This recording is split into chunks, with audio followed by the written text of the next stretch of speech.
안녕하십니까. 부동산 셀파입니다. 신고가에 또 신고가, 미친 듯 오른 집값 더 뛰어오른다. 공포 분위기가 느껴질 정도의 섬뜩한 그런 내용입니다. 우리가 이 오르고 있는 이 집값은 과연 언제까지 계속 올라갈 것이며 투자자 입장에서는 매수 타이밍을 언제 잡아야 될지 발을 동동 굴리고 싶은 그런 심정입니다. 이 집값이 끝내 천장을 뚫었답니다. 콘크리트 지붕을 뚫고 집값이 수직 상승하고 있습니다. 집값의 추세선을 이렇게 꺾어내리는 4대 요소가 있습니다. 추세선의 방향을 바꾸는 거죠. 그게 뭐냐? 금리, 대출, 그 다음 정책, 공급 이 네 가지입니다. 정부가 이 네 가지 카드 중에 지금 세 가지를 강력하게 작동시키고 있습니다.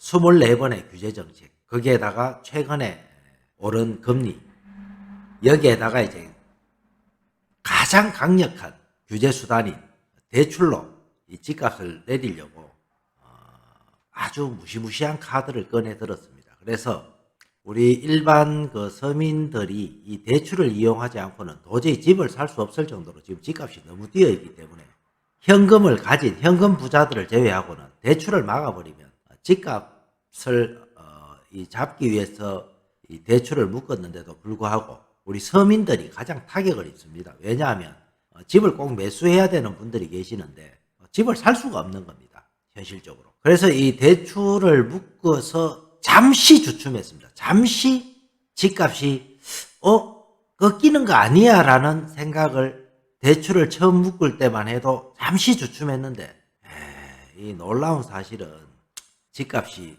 꺾이지 않는다는 것이 이게 문제입니다. 이 금리를 올리고 이 대출을 다 묶었는데도 도무지 이 집값은 잡히지 않고 있습니다. 과연 이게 시중에 도대체 돈이 얼마나 풀려 있길래 이 금리를 올리고 대출을 완전히 묶어버리고 있는 상황에서도 계속 이 신고가를 부러지는 매수 경쟁이 일어나고 있는 이 자본력이 자금이 어디서 들어올까요? 물론 그 현금 부자들이 있다고 한들 그들이 몇 퍼센트나 되겠습니까? 그러면 우리가 다시 작년 코로나 시즌으로 돌아가 보겠습니다. 2020년에 코로나가 시작될 때 주식 폭락했던 거 기억나시죠? 그리고 주식이 반등을 시작합니다. 유동성 때문이죠. 어마어마한 돈을 풀었습니다. 2008년에 리먼 브라더스 사태 때 미국 금융발 이 위기를 미국이 양적 완화를 통해서 이 금융위기를 벗어나는 것을 전 세계의 모든 나라가 지켜보고 있었습니다. 이번 코로나가 터지자 어느 누구 할 것 없이 전 세계에 있는 모든 나라가 양적 완화를 해버렸습니다. 우리나라도 예외가 아니었습니다. 지금까지 최근까지 계속 자금을 풀어대었습니다. 그래서 유동성이 지금 시중에 너무 많이 확보되어 있는 상태다 보니까 이 금리를 인상하고 대출을 아무리 묶어도 규제 일변도의 정책까지 다 작동해서 지금 이게 먹히지가 않습니다. 집값은 끝도 없이 지금 고공행진을 계속하고 있습니다. 그래서 이제 정부가 그 지역별 호재를 통해서 서울의 집값을 잡으면 수도권이 내려가고 지방이 내려갈 거라는 이 보수적인 생각으로 서울에 있는 이 매수자층을 조금 경기도 외곽 지역으로 조금 분산시키기 위해서 이 GTX 노선을 깔았습니다. 근데 이 GTX 노선, 이 교통망 확충, 그리고 이제 신도시, 이 두 개가 사실은 이 지역별 호재는 맞습니다. 그래서 분산 정책에 상당한 도움을 주는 것도 사실입니다. 근데 일반적으로 우리가 어떤 특정 지역의 이 호재를 불러일으키는 또 4대 원인이 있는데 그게 이제 신도시, 교통망 확충, 도시철도, GTX 같은 광역철도 이런 거죠. 거기에다가 산업단지 유치, 그리고 관공서 이전, 이 네 가지가 일반적으로 지역별 호재입니다. 추세선을 바꾸는 것은 조금 전에 말씀드린 금리, 정책, 공급, 그리고 대출 이 네 가지고요. 그러면 이 GTX 이 노선 발표를 하면서 과연 또는 경기도에 어떤 영향을 끼쳤을까요? 지금 수도권은 서울에 있는 이 매수자층을 경기도권으로 조금 이렇게 분산시킨다 해서 집값이 잡히지 않습니다. 이 지방 전역에서 전국에서 수도권으로 몰려드는 이 수요자층 때문에 수도권은 앞으로도 계속해서 최소 10년, 20년 이상 늘 수요 부족 사태, 공급 부족 사태가 계속 일어날 겁니다. 그래서 수요자는 넘치고 공급은 모자라고 이게 늘어나고 있는 이런 화약고 같은 이 경기도 수도권, 서울 이권에서 이런 그 지역별 호재인 GTX 노선이라든지 또 신도시 개발, 그 3기 신도시 막 발표를 했죠. 그렇게 해버리면 이 화약고가 되어버린 이 수도권에 집값을 끌어올리는 호재로 작용하면서 이전에 집값 오르던 그 방식하고는 지금 많이 좀 바뀌었습니다.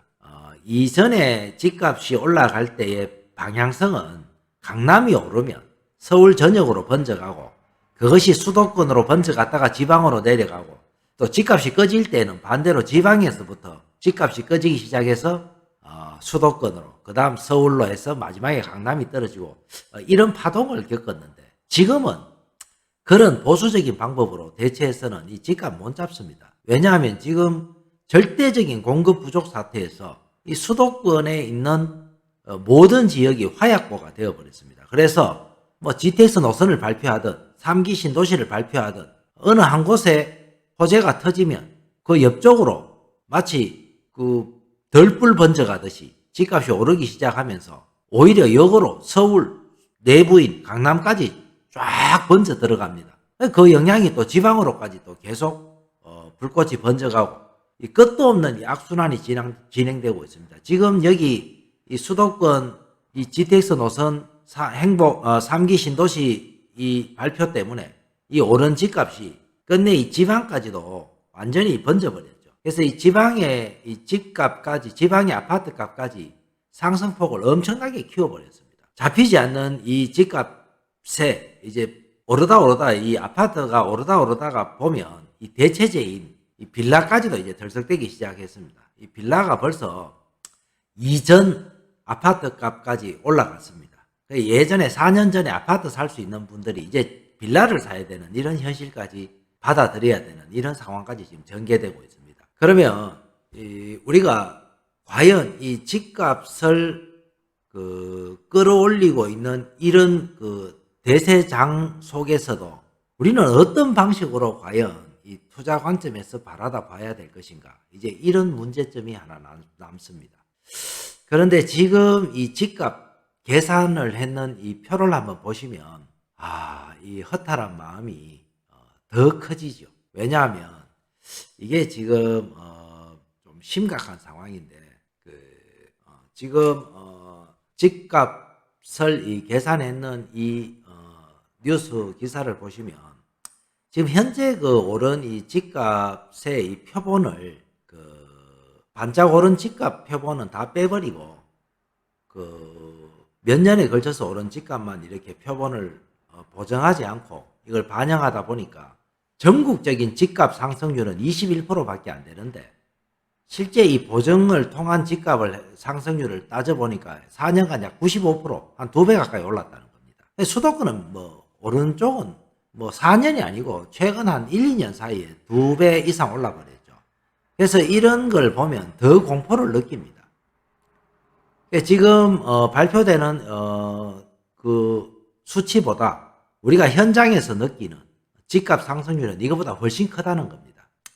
이런 무시무시한 이런 집값 상승의 결정적인 역할은 뭐가 해주고 있을까요? 아까 제가 말씀드린 정책, 공급, 금리, 대출 이 네 가지 중에 현재 정부가 세 가지 카드를 돌리고 있습니다.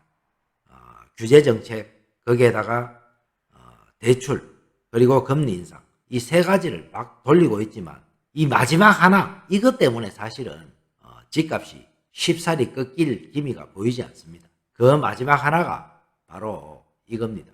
입주 물량이 너무 작다는 겁니다.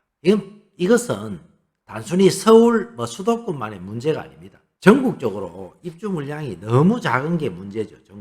전국적으로 너무 입주 물량이 지금 줄어들고 있는 게 문제입니다. 그래서 우리가 지금 발표되고 있는 3기 신도시나 이런 공급량들은 적어도 몇 년 후 얘기죠. 지금 인허가 착공 3, 4년 전에 되었다가 2, 3년 전에 되었다가 지금 입주가 가능한 물량이 너무 없고 시중에 매물이 거의 나오지 않고 있습니다. 그러니까 현재 그 집을 팔아야 될 분들이 집값이 더 오를 것이라는 기대 심리와 또 일부 늦게 이 집을 매수하신 분들 또는 다주택자들은 양도세가 무서워서 시중에 집 매물을 다 거둬들였습니다. 그러다 보니까 매수자는 넘치고 입주 물량은 신규 입주 물량도 없는 데다가 기존의 매물 물량까지 아예 씨가 말라버리니까 공급이 거의 벼랑 절벽이 왔는 거죠. 공급 절벽.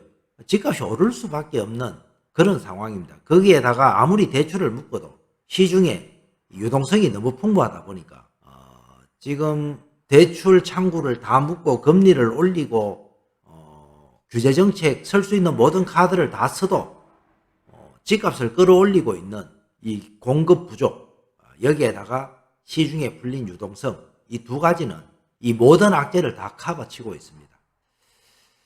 여기에서 우리가 그 한 가지 주목해서 봐야 될 부분이 있습니다. 그게 뭐냐 하면 사실은 이게 이제 대세장을 이끄는 것 중에 이것 방금 말씀드린 것들은 이론적인 어떤 그 우리가 체계화된 그런 이론적인 근거이고요. 이 모든 것들이 어디에 영향을 주느냐? 결정적으로 집을 매수하고자 하는 또는 매도하고자 하는 분들의 심리 지수에 작용을 합니다. 여기 지금 한번 우리가 이 표를 보시면 올 하반기 주택가격 전망이 어떻게 될 거냐고 715명에게 물었는데 무려 444명이 집값이 상승할 걸로 얘기하고 있습니다. 하락한다고 얘기하는 분은 52명에 불과합니다. 이 매수 심리가 안 꺾이는데 집값이 꺾일 수가 없다고 봅니다. 여기에다가 이 집값을 끌어올리는 또 하나의 우리나라만의 이 부동산 제도의 그 중요한 요소가 하나 있는데 그게 바로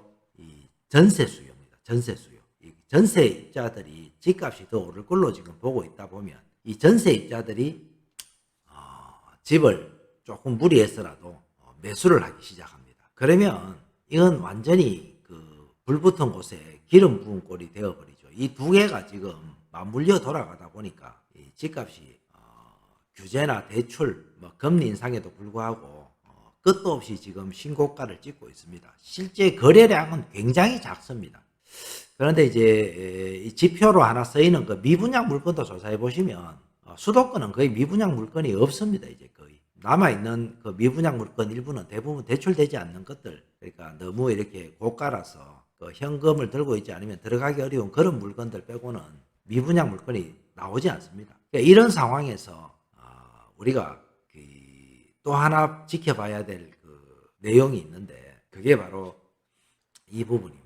여기 지금 보시면 이 매매가하고 전세가가 2020년부터 여기 붙어버렸죠. 2020년에서 21년 지금 계속 이게 보면 이 매매가하고 전세가가 이게 이제 소위 말해서 전세가가 더 앞질러 버렸죠. 매매가보다. 이게 이제 좀 문제가 심각하다는 겁니다. 왜냐하면 이 전세입자들이 전세에 들어 계시는 분들이 이제 이 집을 살 수 있는 여력이 되어버린 겁니다. 이 갭이 이렇게 떨어져 있는데 그래서 이 전세입자들이 집을 이제 구매할 수 있으니까 수요자층이 풍부하다는 겁니다. 이 수요층이 풍부하니까 지금 현재 거기에다가 공급은 막혀 있고 집을 살 수 있는 여력이 굉장히 많은 데다가 이 심리 지수가 매도자 입장에서든 매수자 입장에서든 계속 오를 것이라는 이 상승 심리 지수가 작용하다 보니까 끝내는 집을 팔려고 매도하려고 시장에 이 집을 내놓으신 분들은 더 오를 걸로 보고 호가를 부르면 매수자들은 거기에다가 더 오를 걸로 보고 그걸 거두어 가버립니다. 그래서 연일 신고가 행진이 계속되고 있습니다. 크게 많지 않은 이 거래 절벽 속에 끝도 없는 이 신고가 행진이 이어지고 있는데 지금 이 상황에서도 이제 투자를 지금까지 하지 않으셨던 분들에게 어떤 투자로 어떻게 투자의 관점에서 볼 때 어떤 방법으로 이 부동산 시장에 접근하셔야 되는가 그 말씀을 드려보겠습니다.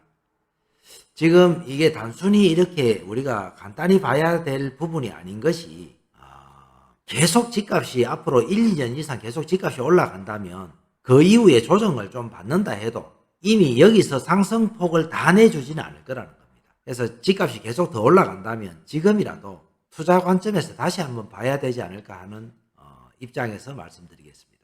집값이 이렇게 계속 오르고 있는 상태에서 이럴 때에 우리가 조금 집값 오르기 이전에 가격으로 들어갈 수 있는 방법이 하나 있습니다. 그게 뭐냐 하면은 바로 경매를 활용하는 겁니다. 지금 이 호가를 보고 들어갔다가는 자칫 이 상투에 물릴 수도 있습니다. 집값이 횡보가 되거나 뭐 또 다른 돌발 상황으로 하락 국면을 맞아버리면 손실이 불가피하게 생길 수 있죠. 그래서 여기서 그나마 보수적인 안전한 투자 경매를 권해드리겠습니다. 경매는 그렇게 예전처럼 경매가 복잡하지 않습니다. 요즘은 누구나 간단하게 접근할 수 있는 방법이 여러 채널을 통해서 간단히 공부하고 경매로 집을 취득하실 수가 있습니다. 뭐 경매의 장점에 대해서는 추후에 여러 번 말씀드리겠습니다만 일단 경매는 최소한 6개월에서 1년 이전에 감정된 가격으로 시중에 나옵니다. 지금처럼 이렇게 집값 상승장에서는 유찰된 경매 물건은 잡기가 좀 어렵죠. 좋은 물건들은. 어차피 신건에 들어가야 되는데 100% 감정가에 들어가야 됩니다. 근데 최근 낙찰률을 보니까 한 120% 정도 낙찰되더라고요. 그러면 최소한 이 물건이 6개월에서 1년 전 물건인데 그때 가격에 비해서 지금 20%만 뛰었겠나 이런 얘기입니다. 거기 입찰하시는 분들도 충분히 이 가격을 따져봤을 겁니다. 120%를 적어도 충분히 메리트가 있기 때문에 들어가는 겁니다. 지금 만약에 경매 입찰로 아파트나 빌라를 매수하신다고 하면 최소한 6개월에서 1년 전, 최소 1년 전 가격으로 보시면 됩니다. 그러면 그때는 집값이 지금보다 훨씬 더 아래 구간에 있었겠죠. 거기에서 20%를 계산했을 때 지금 가격하고 비교해 보면 그래도 낮을 겁니다. 그런 관점에서 경매 투자를 좀 권해드리고 싶고요. 물론 이 묻지마 투자는 조금 제가 경계하고 있습니다. 예를 들어서 부동산 투자도 주식 못지않게 상당히 과학적인 접근, 아주 현명한 접근을 하셔야 되지 그냥 묻지마 투자는 제가 좀 경계를 하는 입장입니다. 그래서 일단은 자금 여력이 작으신 분들은 갭 투자 무조건 하셔야 되고요. 그리고 다주택자들은 공시지가 1억 이하 아파트들 또는 뭐 빌라들, 예를 들어 빌라 투자는 서울 이외에는 조금 권하고 싶지는 않습니다. 추후에 매수자를 구하기가 어려울 수 있습니다. 그리고 재개발을 예상하시고 투자를 하신다 이런 분들도 서울을 벗어나면 시간이 너무 오래 걸릴 수 있습니다. 그래서 빌라나 연립 다주택, 단독주택 이런 투자들은 서울 시내에서는 투자 관점에서 굉장히 괜찮습니다. 대신에 조금 서울을 벗어난 경기도권으로 만약에 꼭 접근하셔야 될 그런 상황이라면 최소한 2역세권 이내에서 하시기 바랍니다. 뭐 제1역세권은 지하철 역사까지 걸어서 5분 이내입니다. 2역세권은 걸어서 10분 이내입니다. 한 요 정도 건이 되시면 그래도 그렇게 오래 기다리지 않으시고도 충분히 수익률을 내실 수 있을 겁니다. 그리고 아직 저평가된 수도권 지역을 눈여겨보셔야 됩니다. 우리가 저평가된 지역들은 지금 예를 들어서 뭐 GTX 노선이 끝나는 지점 있죠. 발표된 지점. 거기에서 멈춰지지 않습니다. 연장선이 반드시 이어집니다. 그래서 지금 이미 가격이 올라버렸다. 지금 들어가기가 어려우신 분들은 뭐 신도시든 교통망이든 신도시는 너무 이렇게 범위가 크게 잡히니까 이 수도권 투자에서는 교통망이 끝나는 그 뒷구역까지는 연장선이 이어집니다. 호재를 보실 수가 있을 겁니다. 그리고 주로 제가 수도권 말씀을 드렸는데 가급적이면 수도권으로 투자를 권해드리겠습니다. 지방도 지금 전국적인 이 부동산 가격 폭등으로 인해서 전국적으로 이 가격이 오르고 있습니다만은 그러나 제가 볼 때는 지방은 이 매수자가 끝내 받쳐주지 못할 겁니다. 수요가 받쳐주지 못해서 지방은 상승폭이 아마 한정이 되는 것은 누구나 다 아는 사실입니다. 그래서 투자는 수도권으로 접근하셨으면 하는 생각입니다. 그래서 지금 이 하반기에 이런 심리 지수를 우리가 볼 때 지금이라도 수도권 투자, 경매를 활용한 수도권 투자, 빌라 같은 이런 아파트 대체제들은 가급적 서울 지역 내의 투자, 수도권으로의 투자는 역세권을 따져보시는 투자. 지방으로의 투자는 호재를 꼭 따라가시기 바랍니다. 신도시 개발, 그리고 도로망, 교통망이죠. 광역철도, 도시철도. 거기에다가 산업단지 유치, 거기에 관공서 이전까지 인구가 유입될 만한 그런 요소들이 충분한가, 인프라 구성이 잘 되어 있는가, 이런 걸 다 따져보시고 바라보시기 바랍니다. 이후에 투자하시기 좋은 그런 지역들 소개해 보도록 하겠습니다. 예, 부동산 셀파였습니다. 감사합니다.